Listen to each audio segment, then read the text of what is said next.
actualización también necesitamos ir haciendo los estudiosos del pasado. Y de alguna manera decirles, como cierre, que la historia, a través de Historia Debate, yo, y de las lecturas que uno va acumulando y de las propias, como comencé a decirles, de mi propia vivencia, ¿no? La vivencia de uno y la conciencia que uno va teniendo, va permitiendo hacer ese entramado, ¿no?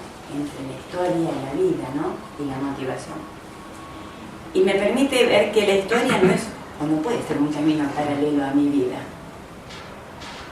que debo hacer una especie de reciprocidad entre ambas. Y finalmente, decirles que, bueno, que la comprensión de ese pasado, humanamente, no nos olvidemos de eso, y macrocomprensivo, macrohistórico, macrotemporal, con diferentes matices, nos tiene que permitir una mirada del presente ni ingenua ni apocalíptica. Muchas gracias. Bueno, mi nombre es Juan Andrés Bresciano, soy docente de la Facultad de Humanidades de la Universidad de la República en Montevideo, Uruguay. Conocí a Carlos Barros en el año 98 en su primera visita a Montevideo, que creo que también coincidía con la primera visita a Buenos Aires. En el año 2001 suscribí el manifiesto, más que nada a partir de algunas proposiciones o principios que este contiene relacionados con lo que son mis líneas de interés o de investigación. Fundamentalmente el tema de la nueva erudición y la ampliación del espectro de fuentes en investigación histórica en tiempos recientes, la historiografía digital, que es otro principio que maneja en profundidad el manifiesto, y el intercambio interdisciplinario.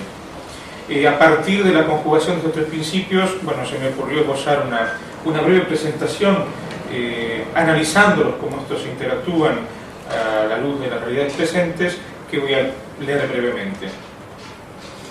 En el segundo punto del Manifiesto de Historia Debate, publicado en el año 2001, se hace referencia a una nueva erudición, y cito textualmente, que vaya más allá de la historiografía renovadora de los años 60 y 70, incorporando una nueva relación con las fuentes aportadas por la historia de las mujeres, la historia oral, la historia ecológica, la historia mundial global y otras novedades productivas surgidas o desarrolladas en los años 80 y 90, así como la nueva historiografía que están haciendo en Internet, de la cual formamos parte. Hasta ahí la cita del manifiesto. La presente intervención profundiza solo en algunos rasgos característicos de esa nueva erudición que cobra impulso en décadas recientes, y para eso se centra en tres puntos básicos: la expansión del espectro heurístico en asociación estrecha con el auge de las nuevas tecnologías, los desafíos que este proceso plantea tanto a historiadores como a documentalistas, y las transformaciones que todo eso provoca en las prácticas metodológico-técnicas. Con respecto a la expansión del espectro heurístico, como se indicaba en el manifiesto, las innovaciones teóricas de la historiografía de las décadas centrales del siglo XX modifican el concepto de fuente en la medida en que amplían la definición del fenómeno histórico y del sujeto histórico. En forma paralela a esa transformación de la noción de documento, se desarrolla un proceso de crecimiento cuantitativo y cualitativo del campo heurístico, fruto de al menos 4 tendencias relativamente actuales. Primero sería el crecimiento exponencial de los registros históricos y la consiguiente diversificación de las tipologías documentales. Esta tendencia obedece a procesos convergentes, cuyos efectos se perciben de manera nítida en el inicio de este nuevo siglo. En el presente, habitan el planeta un número de seres humanos superior a la totalidad de los que han existido desde la aparición del hombre moderno hasta el siglo XX. Se trata de 6.000 millones de agentes históricos que actúan cotidianamente y que contribuyen de maneras diversas a las transformaciones mundiales, al tiempo que dan testimonios de ellas en diferentes grados y en la medida de sus posibilidades. Por su parte, la complejización de la división social del trabajo y la diversificación de las estructuras y los colectivos políticos, económicos, sociales y culturales generan de manera incesante nuevas clases de fenómenos históricos que producen sus propias fuentes. Partícipe de estos fenómenos, los sujetos históricos del mundo contemporáneo disfrutan de un acceso progresivo a los medios que permiten registrar y testimoniar su tránsito por la existencia. A diferencia de lo que ocurre en las sociedades tradicionales, en las que la capacidad de generar registros constituye potestad de minorías, los hombres y mujeres de este tiempo producen, inclusive en los países de menor desarrollo, una variada gama de fuentes fruto de la democratización paulatina de medios, técnicas y saberes. La multiplicación de estas modalidades de registro y su proyección mundial acelerada contribuye a que el espectro heurístico crezca, se diversifique y se reestructure permanentemente. Una segunda tendencia, la digitalización progresiva de las modalidades del registro histórico. Así como las tabletas de arcilla, el papiro, el pergamino y el papel pautaron junto a otros soportes los modos de almacenar información en diferentes periodos históricos durante los últimos 6.000 años, en las décadas finales del siglo XX, la emergencia de los soportes electromagnéticos y de los formatos digitales condicionan de modo creciente las formas de consignar, organizar y comunicar las experiencias históricas. Todas las formas conocidas del testimonio de eventos resultan pasibles de digitalización y la documentación electrónica, en todas sus tipologías, se impone tanto en el ámbito estatal como en el societal, tanto en la vida pública como en la vida privada, generando modalidades heurísticas novedosas. Una tercera tendencia, el protagonismo creciente de la documentación audiovisual. A diferencia de las primeras comunidades humanas basadas en la oralidad o de las civilizaciones agrarias e industriales fundadas en la palabra escrita, las sociedades de la información integran a todos los medios anteriores modalidades comunicativas netamente audiovisuales. No se limitan estas formas a las expresiones cinematográficas o televisivas, sino que impregnan la vida cotidiana de las nuevas generaciones históricas que utilizan dispositivos para documentar de las experiencias más personales a las rutinas más tediosas de su quehacer social.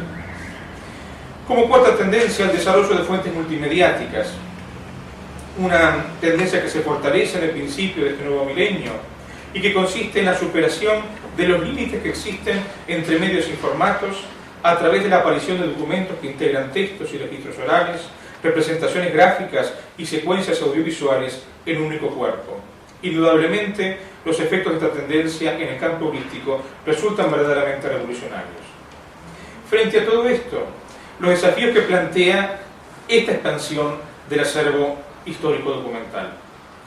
Las modificaciones que afectan al espectro heurístico en su naturaleza y estructura suscitan al menos 4 desafíos que demandan respuestas sistemáticas a la hora de implementar una nueva erudición que opere a partir de bases sólidas. Primero, la concientización de los agentes históricos sobre el valor de las fuentes que generan. En las sociedades tradicionales, las minorías dominantes se muestran plenamente conscientes de la importancia de preservar las fuentes que dan testimonio de su acción y de su poder y favorecen su conservación en repositorios adecuados. De este modo inciden directo e indirectamente en la forma en que los futuros historiadores indagarán sobre los eventos del pasado. Ese grado de conciencia, sumado a un poder efectivo que garantiza la centralización y conservación de las fuentes, resulta mucho más difuso en el mundo contemporáneo, que cuenta con miles de agentes colectivos y con miles de millones de actores individuales. Por tal razón, resulta urgente la tarea de concientizar a los ciudadanos, a las entidades privadas, a las organizaciones internacionales, sobre la necesidad de que acopien su propia documentación y le otorguen la importancia que merece en lo que respecta tanto sea a la conservación como a la preservación. Con respecto a la conservación documental, el carácter intangible de una parte sustancial de los documentos actuales, fundamentalmente los electrónicos, no favorece su conservación en archivos personales o institucionales. De este modo, en forma cotidiana, desaparece un caudal muy valioso de fuentes constituidas por archivos de textos, correos electrónicos, solo para referir a algunas de las modalidades actuales, que sus creadores desechan en función de un sentido de la inmediatez estimulado por la vorágine de las presiones y necesidades cotidianas. Con respecto a la preservación de fuentes, si la conservación plantea dificultades tanto a individuos como a instituciones, la preservación de los materiales que se deciden rescatar también genera verdaderos desafíos. La obsolescencia de soportes informáticos en materia de documentación electrónica, la renovación permanente de los programas informáticos más usuales, así como la aparición regular de nuevos dispositivos electrónicos que multiplican y potencian funciones y capacidades, dificulta la lectura de fuentes creadas con las tecnologías de los años o de las décadas precedentes. Se trata sin lugar a dudas de